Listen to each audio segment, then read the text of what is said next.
we go. We are loaded into the game. It's standing 2-1, and finally our man in the bottom left made a point on his board. It is MaxPax, the Protour from Denmark, if I'm not mistaken. And on the top left we have our red Zerg player, Solar from Korea. Already looking very good in this series, to be honest. And today in general against Protoss. It was the first map he lost in the tournament to a Protoss player at all. And he just came off a best of 3 and a best of 5 against 2 Protoss players, Nice and Nina, which are definitely players you can lose a map to, at least, you know. So let's see, MaxPax, he has still a mountain to climb here. Alright, it's gonna be the hatchery block again here at the beginning. And Solar, he might just block the Nexus as well. Proxy hatchery time feels to be the name of the game for map number 4. I hope I'm on the right scene. Yes, we are. Beautiful. Beautiful. Alright, so yeah, he sees this. He's gonna pull 1 probe for now. There's gonna be the pull kind of late, so it's not a pull into hatch here. It's a hatch after pull. So this is not the most offensive version you can do. It might be just to block you for now. There's gonna be a zealot being made as well, which is gonna deny this. And we have a pylon on the Solar side. There we go. Hatchery is gonna get down, actually. Just in the nick of time before the probe mix is over. And I don't dislike it too much for MaxPax, to be honest. The Zerg has a very late expansion anyways, after this as well. So if you just throw down your Nexus now, after this, after your tech, maybe as well, you know, get tech first and then the Nexus, you still have a lot more potential to do even more damage there. Which you already kind of dealt, you know. I mean, see, this is the base that Solar was trying to make on 16 originally. He's already transferring drones over, and they are way too early. They're gonna do a full trip back, basically.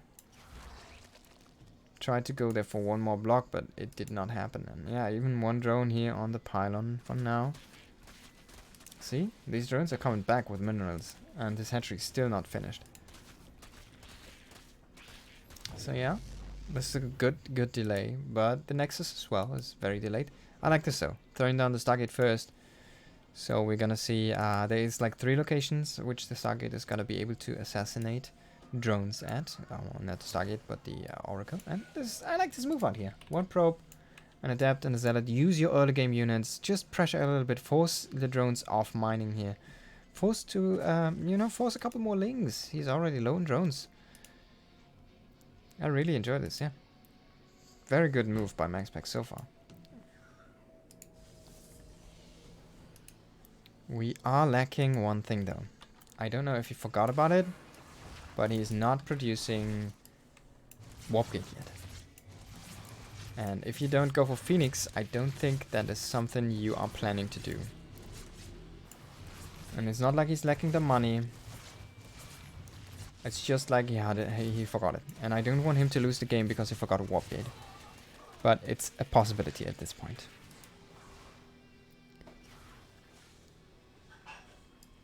Finally we go. Okay. He's starting it now. So yeah. This should be still enough time to get it out before anything really happens here from our Zerg player. Or before he MaxPax his attacks with a ground force. With a lot of gates. That would have been, you know. We get it.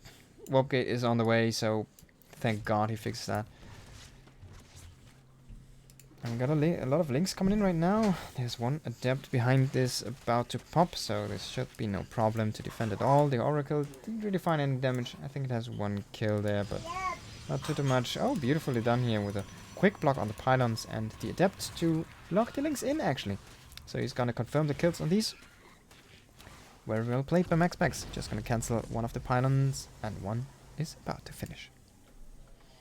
Gonna see some Void Rays after this, actually. So going into some more air pressure. Oracle's flying in, trying to assassinate some drones here. Getting a couple for the trouble.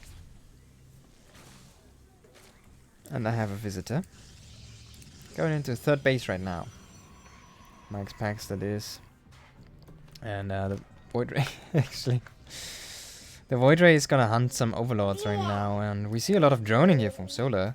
He has made a swing of links to try to deny the third, the standard one basically. But yeah, kind of, you know, seeing the warp gate so late is a little bit... It feels like he's missing some of the warp-ins, right? You usually have like 3 adepts at this point here. I mean, he had those, but he sacrificed them. Still though, you kind of want to have more than one.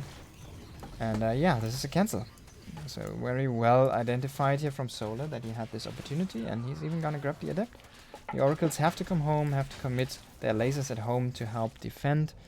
And the Void Ray just hung, you know, round about and didn't really do anything, which allowed the Overlords to get into a sacrificial scouting position and kind of, you know, back at home, back to your base, back to safety basically. So there's only one on the bottom, which is kind of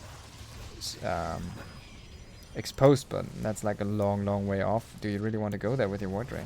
He's killing a couple drones here, but yeah, nothing too impactful.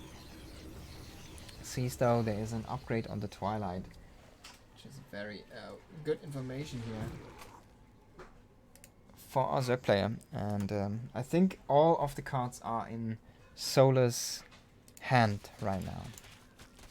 I think he has to make a mistake to lose this, to be honest. This feels really good for him.